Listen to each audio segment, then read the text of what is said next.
केलेले काम त्याच्यामध्ये ऍड होते असं तुम्ही सांगितलं. जाहीरनामा परिस्थितीत तुम्हाला आज तुमच्याकडे आला का माझ्याकडे असं सांगण्यात आलं मी सांगलं ते बाबा असे असे आहेत अशा गोष्टी म्हणजे होऊ नये आणि जे कामं ज्याने केली त्याला त्यांची कामं त्यांनी श्रेय घ्या. बरं, तुम्ही ज्या पद्धतीने विकास कामे दाखवलेत त्याच मध्ये तुमच्याच मतदारसंघातल्या एका पुलाचं उद्घाटन 3 वेळेस स्वतः मुख्यमंत्र्यांनी केलं, तर ते काम अद्यापही अपूर्ण आहे. ते फुलाचं आमचे तुम्हाला सांगतो भूसंपादन राहिलं त्या फुलाचं काही गोष्टी लोक शेतकरी जमीन देण्या गेले तो बांधकामी आल्या त्याच्यामध्ये आतापर्यंत ते भूसंपादनाची जमीन हे केलेली आहे गव्हर्नमेंटच्या ताब्यात घेतलेली आहे. येणाऱ्या काळात 100% असण्याचा पूर होणार 5 दिवसाचा. ठीक आहे काही अडचणी असतात. Okay, okay. 10 वर्षे काही प्रोजेक्ट पेंडिंग राहतात काहीतरी अडचणी हे असतात पेंडिंग. आमदार साहेब आपण म्हणून आज 600 कोटीचं कर्ज आहे. आपल्याला शिवसेना 100% सुधारण्याचा प्रयत्न करेल. महापालिकेला 600 कोटी असलं तरी बी आपण त्याला कसं याला आपल्याला गंजाईच्या बाहेर आणायचं हे आपण प्रयत्न करेल. शिवसेना प्रयत्न करेल. एकनाथभाई शिंदे साहेब नगर विकास मंत्री 100% आमच्या शिवसेनेच्या पाठीशी राहतील आणि या नगरसेवकाच्या सुद्धा पाठीशी राहतील.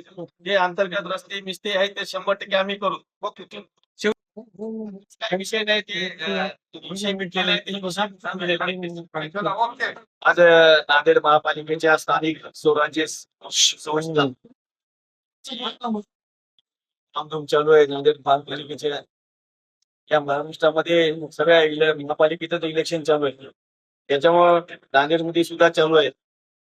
आज लास्ट दिवस जायचा आणि उमेदवाराची निवड करायची. त्याच्यामुळं हे आज जे घडलेलं आहे 10 दिवसाचं हे तुम्हाला सगळ्याला माहित आहे. आता पत्रकार परिषद घेण्याचं काम कारण म्हणजे आमचे 40 उमेदवार हे आज त्याची निवड झालेली आहे. ही पत्रकार की आपल्याला उमेदवाराला पत्रकार परिषदेला सर्व उमेदवाराचा परिचय झाला पाहिजे. पण या प्रभागामध्ये कोणते उमेदवार आहेत हे सुद्धा माहिती झालं पाहिजे. त्यासाठी बैठक आयोजित केलेली आहे. सांगायचं पर्यंत आज नांदेड महापालिकेवर 100% शिवसेनेचा उभा बसणार नाही आणि येणाऱ्या काळात शिवसेनेचाच महापौर होईल.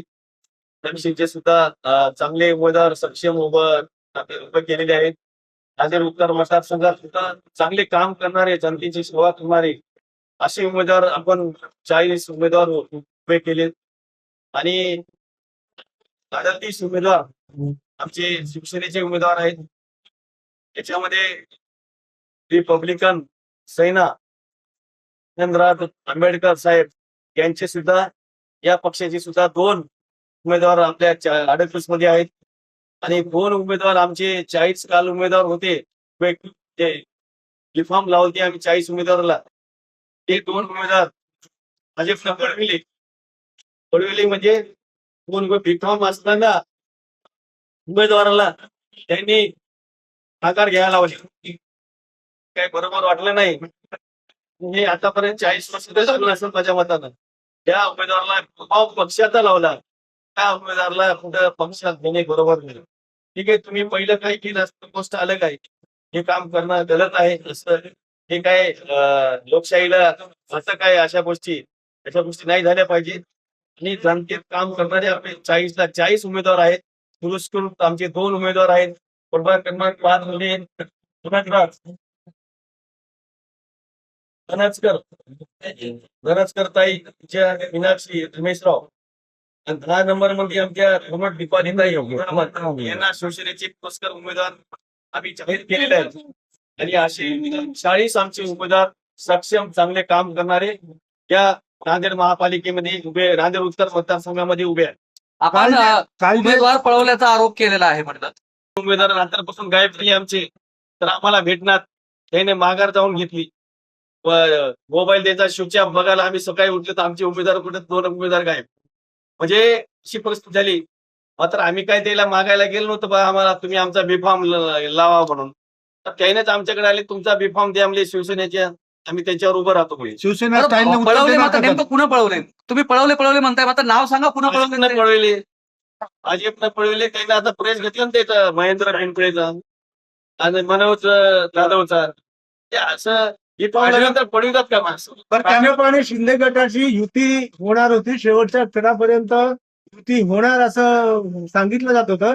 युती नेमकी कशामुळे फिसकटली, काय कारण? महाराष्ट्रामध्ये शिवसेना भाजपची युती आहे आणि महाराष्ट्र राज्याचे मुख्यमंत्री आणि फडणवीस साहेब आणि एकनाथभाई शिंदे साहेब हे चांगले महाराष्ट्रातून नेतृत्व करतात.